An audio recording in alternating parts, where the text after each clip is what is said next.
Thank you very much. Thank you, Anthony, and good morning, everyone. As the Minister responsible for AI and digital government at the Department for Science, Innovation and Technology, it is my absolute pleasure to be joining you here today and to represent and celebrate UK's AI and digital sector. I'm particularly pleased to be back here because I used to be the councillor for just the area behind this building for many, many years. So I have very fond memories of the area. And some of you may remember from the Cameron era when the whole Old Street area was the new Silicon Valley and the roundabout was called Silicon Roundabout. Sadly never materialised.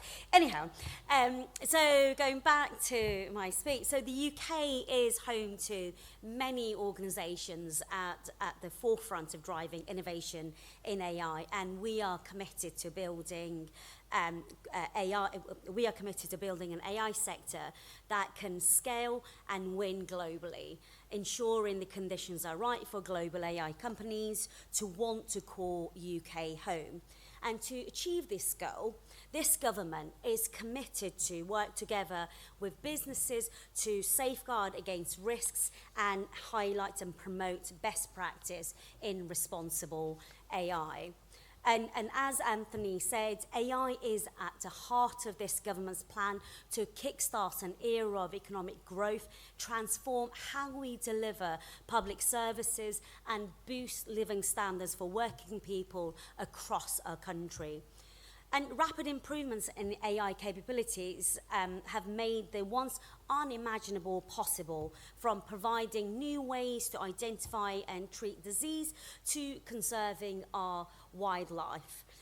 Our ambition is to seize these opportunities to drive adoption of these technologies in the wider economy and ensure that the public sector creates and adopts innovative AI solutions. The AI Opportunities Action Plan will set out how we will achieve these goals, particularly through securing the necessary infrastructure, talent and data access needed to ensure UK maximises its potential. But these huge opportunities don't come without risk, and the risks are real. Bias and lack of explainability and algorithmic decision-making, unequal access to services, just to name a few. We need to foster an inclusive society and ensure AI does not cause harm to our citizens. It is vital, therefore, we have the right rules in place for AI systems to be developed and deployed safely, ethically and responsibly. A key prerequisite to adopting AI is public trust. The full economic potential of AI can only be realised if businesses and consumers trust it. And to do this, we are providing critical building blocks. And in the King's speech, we set out our intentions to introduce a binding requirement on a handful of companies developing the most powerful AI models. Our proposed legislation would strengthen the role of the AI Safety Institute, and it will build on the voluntary commitments secured at the Seal and Bletchley AI Safety Summits. One way in which we can get this right is by supporting growth of an AI assurance ecosystem in the UK. AI assurance mechanisms and standards enable us to measure, to evaluate, and to communicate the trustworthiness of AI systems. It is essential for creating clear expectations for AI companies, unlocking widespread adoption in both the private sector, but also in the public sector. A flourishing AI assurance ecosystem is critical to give customers, industry, and regulators the confidence that AI systems work and are used as intended.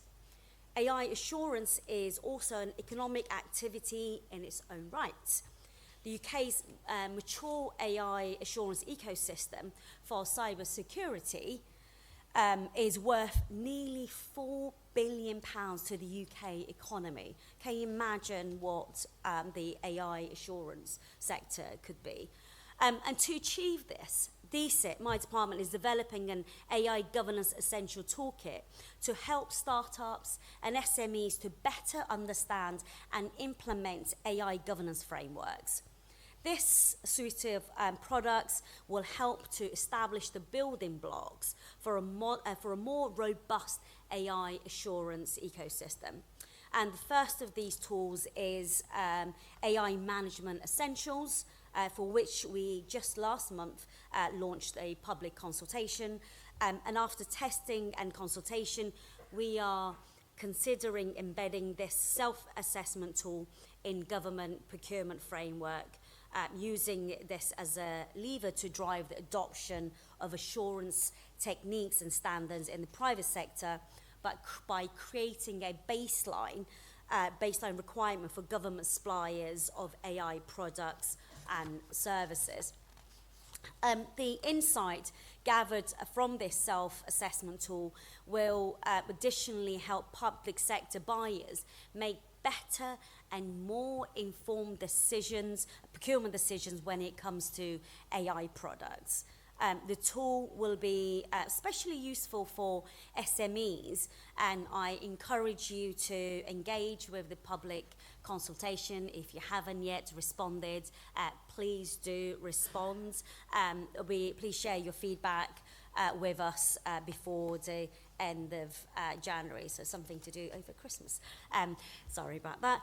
So I'd like to now turn to the public sector. The UK will only fully benefit from the social and the economic potential of science technology if the public sector leads by example by building a model digital government that is personalised, convenient and time-saving. And back in July, we announced that the department will expand to include the Government Digital Services, GDS for those of you who know, the Central Digital and Data Office and the Incubator for AI, uniting efforts in the digital transformation of public services under one roof and building a new digital centre of government. We are developing a bold and ambitious vision for how we will transform digital government in the UK to enable better public services for our citizens. Taking a responsible and inclusive approach to how we use technology will be right at the centre of this proposal. We will announce our vision in due course, but today I want to speak a little bit about the brilliant work that we are already doing, improving public services and driving responsible adoption of AI in the public sector. We are working tirelessly to reduce the burden government services place on people across the country to make their lives easier. And AI has the power to significantly enhance productivity in customer service environments. For example, one of the more mature tools that the Incubator for AI team is developing in collaboration with Citizens Advice is a tool called Caddy, an AI-powered co-pilot customer service functions. The Citizens Advice Bureau advisors tackle a broad spectrum of complex issues, mirroring the challenges faced by government departments, from tax inquiries to social services. The frontline staff serve as a crucial link connecting the public with essential services. And Caddy supports Citizens Advice staff, making it easier for them to quickly find and share information with the people who come to the charity for help. And their services have been very much in demand over the past 14 years with an era of under austerity. And we know that we can go further by simplifying the way that people find information and support, allowing them to navigate complex advice more quickly. And that's exactly what we are doing over on gov.uk as well. The gov.uk has transformed how users interact with government. It has, this really shocked me, it has replaced nearly 2,000 government websites. I mean, the fact that we're expecting our citizens to navigate like hundreds of different websites just to access government services, it's absolutely shameful, but incredible as well. So this will, the gov.uk will replace nearly 2,000 government websites with just one, and now attracts over 11 million unique visitors each week. In early November 2024, we began a limited trial of gov.uk chat, an AI-powered chatbot. The tool is currently being trialled by up to 15,000 business users. And the gov.uk chat takes a user's query and uses a relevant gov.uk page to generate a response. And the users receive straightforward, tailored answers that bring together information that that may otherwise be spread across dozens and dozens of different web pages. This work is an innovative and experimental application of this new technology, and cross-government collaboration has been crucial to improve gov.uk chat's accuracy and ensure its safety. And following the trial run underway, thousands of SMEs across UK will be able to get help, advice through the UK government's generative AI chatbot, making it easier, quicker to find information on their website. Meanwhile, and outside of AI, the transformation of gov.uk One Login is replacing hundreds of duplicative access points to government services to a single one, secure one sign-on. We're stopping identity-related fraud while making it easier and faster for citizens to access the services they need. Over 6.1 million people have so far proven their identity through gov.uk One Login, while its app has been downloaded by over, it's been downloaded over 8.5 million times. Gov.uk One Login has realised millions in benefits by making it easier and cheaper for people to access 51 and still counting services online. And apart from One Login, we've also launched gov.uk Forms, which are designed to replace clunky PDFs with simple, accessible digital forms. I know it sounds simple, but it's made a huge difference to citizens who engage with their website. So this tool has already saved an estimate 3 years processing time since we started it. Forms already has more than 2,000 registered users across central government, with over 175,000 submissions made to 88 live forms. Now in public beta, gov.uk Forms will become a crucial tool in improving how public interacts with government efficiently online. I wasn't, when I was told when I was updated by officials on this, didn't find it that exciting, but seeing the change it makes and the time it saves, I do now see where they're coming from. DSA is committed to responsible innovation and digital ethics, which is why we recently published our Model for Responsible Innovation.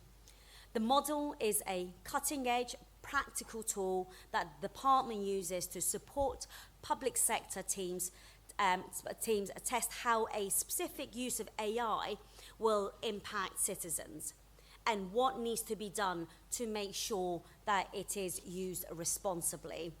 We know it's one thing to say to businesses to innovate responsibly, it's another entirely to do that in practice. So by setting out this clear and accessible ethical framework, DCIT is setting the tone for how the whole government should use AI and data-driven technologies responsibly, while delivering our vision of a modern digital government and signalling our approach and our high standards to businesses. The model can also help if you are a private sector team building an AI or data-driven tool that you plan to use for a public sector purpose, or if the tool is likely to have significant societal footprints. And let me give you a case study. Better Outcomes Through Linked Data, BOLD, is a data-linked program led by the Ministry of Justice. They aim to improve the connectedness of government databases across justice, health and local government. And our DCIT experts in the Responsible Tech Adoption Unit ran a series of red teaming workshops with the team from BOLD's 4 pilot projects using the model. And following these workshops, the unit drafted an ethical risk assessment summarising the risks identified across the programme and recommended actions to mitigate each.